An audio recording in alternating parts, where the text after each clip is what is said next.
இது எலுமிச்சம்பழம், உப்பில் ஊற வச்ச எலுமிச்சம்பழம். இது 2 வருஷமோ 4 வருஷமோ 5 வருஷமோ 10 வருஷமும் இருக்கும். ஆனால் வருஷம் ஆக ஆக லைட்டாக பிளாக் ஆகும். இது தமிழ்நாட்டிலையும் கிடைக்கும். அஸ்ஸாமில் இது கொஞ்சம் பெருசாக இருக்குது இந்த எலுமிச்சம்பழம். இந்த எலுமிச்சம்பழத்தை லேசாக மேல் தோலை சிப்ஸரில் துருவி அப்புறம் உப்பு போட்டு பாட்டிலில் திறந்து வெயிலில் வைக்கணும் கொஞ்ச நாள், ஒரு 4-5 நாள். அப்புறம் அதை மூடியே இது பண்ணலாம். இது it's a good medicine for stomach ache. Diarrhoea ஆனாலோ அல்லது ஹைட்ரேஷன் ஆனாலோ டீஹைட்ரேஷன் ஆனாலோ இதை கொஞ்சோண்டு எடுத்து கஞ்சிக்கு கூடயோ அல்லது சும்மாவையோ சாப்பிட்டு தண்ணி குடிக்கலாம்.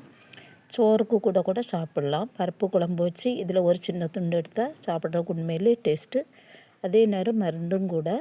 இதை நான் ஒரு 2 மாதம் ஆச்சு வெயிலில் வச்சு, ஒரு 2-3 நாள் திறந்து வச்சு வெயிலில் வச்சேன். இப்போ அதை மூடி தான் வைக்கிறேன்.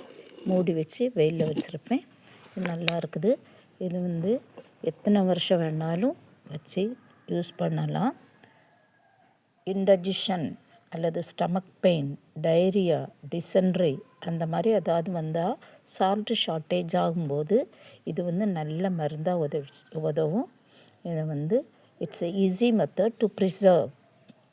லைமை நம்ம அப்படியே ப்ரிசர்வ் பண்ண முடியாது, அழுகி போயிடும். ஊறுகாவும் நாசாகி போயிடும். ஆனால் இது எத்தனை வருஷம் ஆனாலும் கெடாது. But it will lose its colour. கொஞ்சம் கலர் சேஞ்ச் ஆகிட்டுருக்கும். தமிழ்நாட்டில் நிறைய லைம் இருக்குது, எலுமிச்சம்பழம் இருக்குது. இந்த மெத்தடை ஃபாலோ பண்ணி செய்யலாமே எல்லோரும்.